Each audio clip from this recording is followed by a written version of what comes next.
Good evening, শুভ সন্ধ্যা। আগের দিন ব্লগটা এই জায়গাটার থেকেই শেষ করেছিলাম, তো আজকে ভাবলাম ঠিক এই জায়গাটার থেকেই শুরু করি।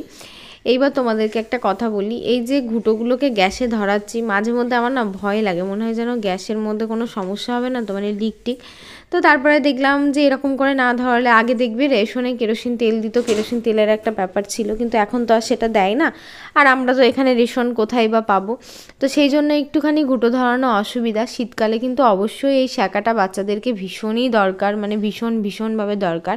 এটাতে ওরা রোজ রোজ পটিও করবে। আর এই মালসাটা আমার মা এনে দিয়েছে। আর দেখো দুটোই হচ্ছে তোমার ঘুমিয়ে পড়েছে। তিধাও স্কুল থেকে এসে তাড়াতাড়ি ঘুমিয়ে পড়েছে, আর এটাও ঘুমিয়ে পড়েছে। তো ওই জন্য ভাবছি দুটোই যেখানে ঘুমাচ্ছে, আমারও একটু মাথার যন্ত্রণা করছে, ওই জন্য আমি ভাবলাম যে আমিও আর জেগে থাকবো না, তো দুধটা জাল দিই, একটু ছানা বানাই, তারপরে ঘুমিয়ে পড়বো। তো ছানা বানানোর কথা ভাবতেই হঠাৎ করে মনে পড়লো যে অনেকে বলে যে ভিনিগার খাওয়া নাকি খুব একটা ভালো না, শরীরের জন্য নাকি ক্ষতিকারক। তো আমার একটা কোয়েশ্চেন আছে তোমাদের কাছে, তোমরা যারা আমার ডেলি ব্লগ দেখো তাদের মধ্যে যদি কেউ জানো যে এমনি অ্যাপেল সাইডার ভিনিগার সেটা তো খায় ওয়েটটাকে মানে কমানোর জন্য, কিন্তু এই যে নর্মাল যে ভিনিগারটা হয় ছানা কাটানোর জন্য, এটা কি আমরা ডেলিতে যে ছানাটা খাই সেটা কি খুবই ক্ষতি করে আমাদের শরীরের জন্য? একটু জানলে আমাকে কমেন্টে জানিও। হ্যাঁ, এটা আমার খুবই জানা দরকার। দাবা এটা আমার দাবু বাবু, এটা আমার দাবু বাবু, এটা আমার কিউটি দাবা। কিউটু কিউটু কিউটু রে, কিউটু রে, কিউটু রে। এতে কিউটের দাবাকে সকাল সকাল দেখাচ্ছি। কিউটের দাবাকে দেখাও। এই যে কিউটের দাবা ঘুমাচ্ছিল, আবার উঠে পড়েছে। কিউটের দাবা, কিউটের দাবা, কিউটের। Good morning. গলার অবস্থা ভীষণ খারাপ, ঠান্ডা লেগে গেছে।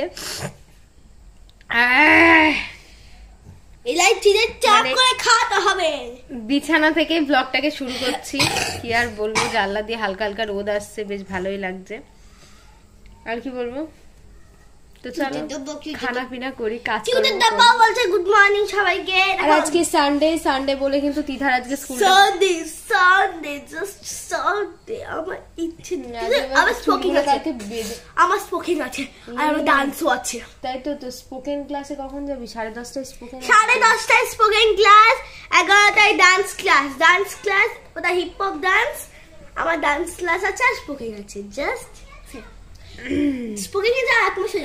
পুচকুটাকে দেখো দোল্লাতে শুয়ে দিয়েছি, আর ও তো এত দুষ্টু, দোল্লাতে থাকবেই না বাবা, তো থাকবেই না, দুধ বুড়ো।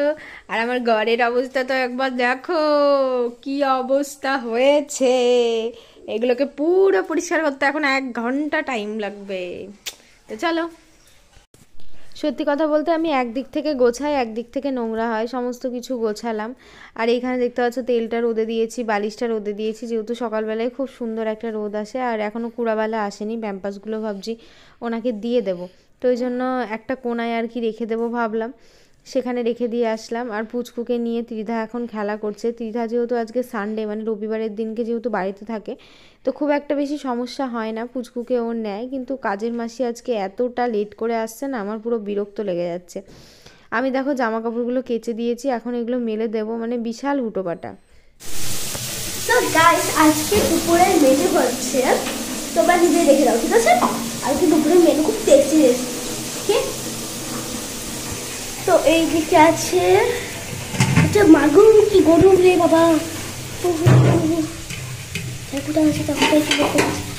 এইদিকে আছে সাদা ভাত ধোয়া উঠা, আর এখানে আছে ডালটা কোন দিন আর তোমার মানে হাতা না এমনি দেখাও। এটা হচ্ছে ডাল। বিশাল ব্লগার চলে এসছে, বিশাল ব্লগার। আর এদিকে কি যে লেকচার দেয় খালি ব্লগের, এদিকে কঠিন ব্লগার। আর এদিকে হচ্ছে আমাদের ফুলকপি আলু আর ডিমের তরকারি হচ্ছে। সো এখন আমি কড়াইটা দেখাতে ভুলে গেছি, কড়াইটা দেখে দিচ্ছি। এখানে আছে হচ্ছে মশলা আর আলু। তো ভাই কাছে যাই, দেখি ও কি করছে।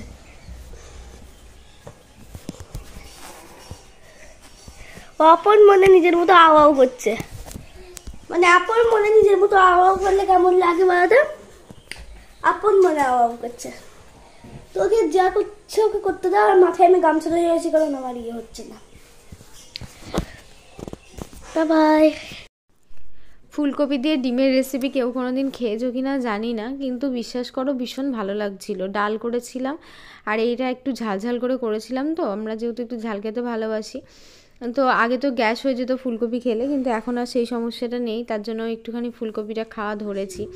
আর শীতকালে সবজি ফুলকপিটা আমার এত প্রিয় না, কি বলবো, ভীষণ ভালো লাগে। বাঁধাকপি যদি আমাকে নাও খেতে দাও তাতেও কোনো সমস্যা নেই, কিন্তু ফুলকপিটা আমার ভীষণ একটা প্রিয় একটা খাবার। মানে অনেকে বলে না লাস্টের দিকে গিয়ে পুরনো হয়ে যায়, তখনও আমার মানে এত ভালো লাগে ফুলকপি, কি বলবো। সত্যি কথা বলতে ও যদি একটু বড় হতো না, তোর অত্যাচারে ও বাড়ি ছেড়ে পালাতো, আমি বলে দিলাম। মানে একটা অত্যাচার করার লিমিট আছে। কি করছিস তুই ওকে নিয়ে? ওখান থেকে ঠিকই আছে, ওখানে আমি জড়ি ধরেছি না, ও ছিঁড়ে যাতে হয়ে গেছে। হ্যাঁ এখানে দেখেন দে, এখানে দে, একটু শুক, একটু শুই দে, সরো, জ্বালাস নে, শুই দে।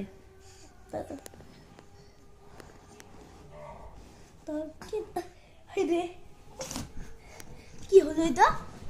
মানে কিছু বলার নেই আমার, বুঝলি তো।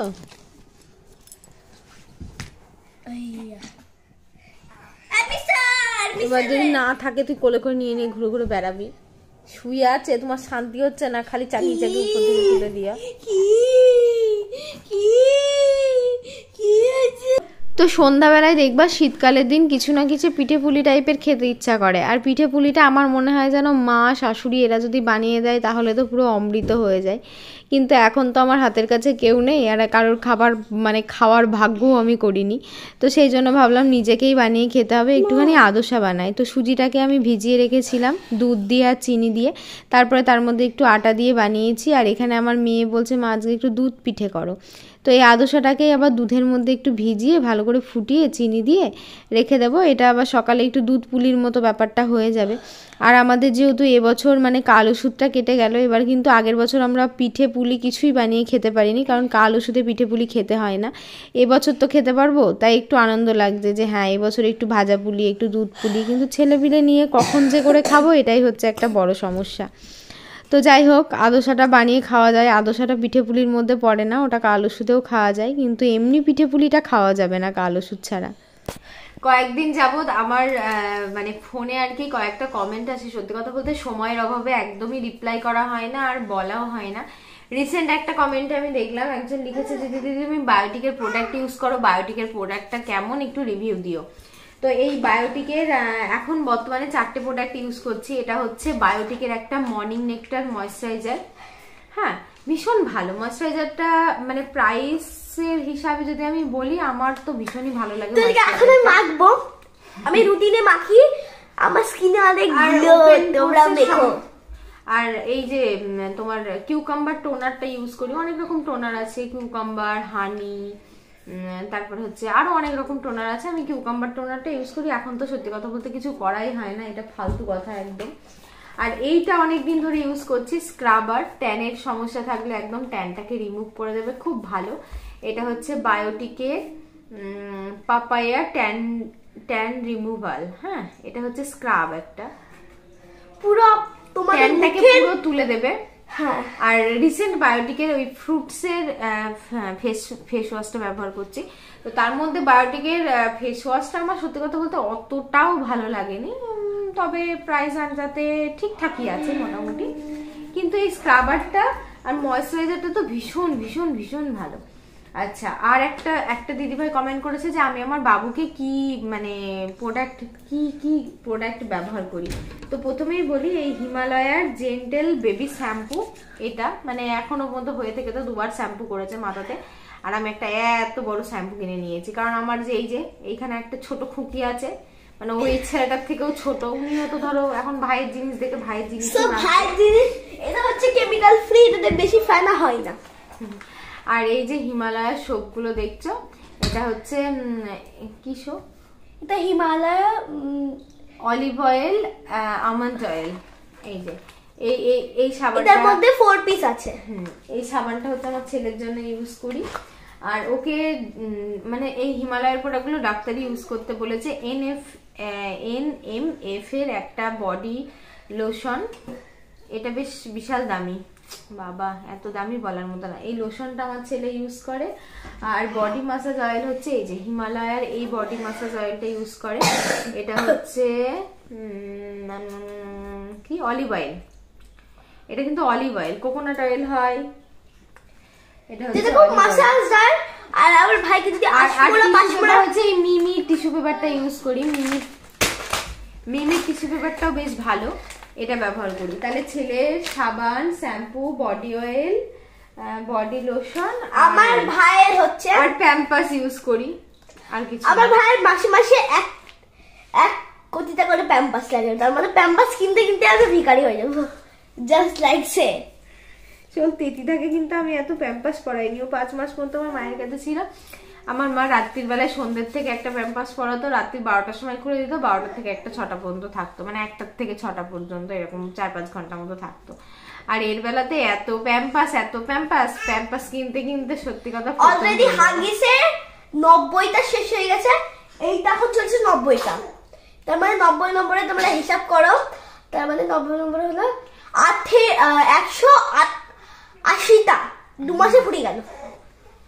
আর পাপা একটা এনেছিল 40টা ছিল। হ্যাঁ 40টার মধ্যে নার্সিং হোম থেকে 2 প্যাকেট কিনে এনেছিল। হ্যাঁ নার্সিং হোম 10টা 20টা ছিল। হ্যাঁ তার মানে ভাবো প্যাম্পাস কিনতে কিনতে আমরা কতটা গরিব হয়ে যাব। আবার অর্ডার দিয়েছি। তো যাই হোক আজকের ভিডিওটা এই পর্যন্ত। সবাই খুব ভালো থেকো, সুস্থ থেকো, সাবধানে থেকো। ঘুন্টুকে দেখিয়ে দিই, এইটা আমাদের ঘুন্টু, এই যে আমাদের ঘুন্টু, এইটা আমাদের ঘুন্টু। দেখি চলো মিমিটা সবাই ওয়েট করছে তোমার জন্য, একটু দেখবো তোমাকে। এই যে ঘুন্টু, এটা আমার ঘুন্টু। আবার এই দাদা ঘুন্টুকে বলো বাই বাই মিমিরা, বাই বাই।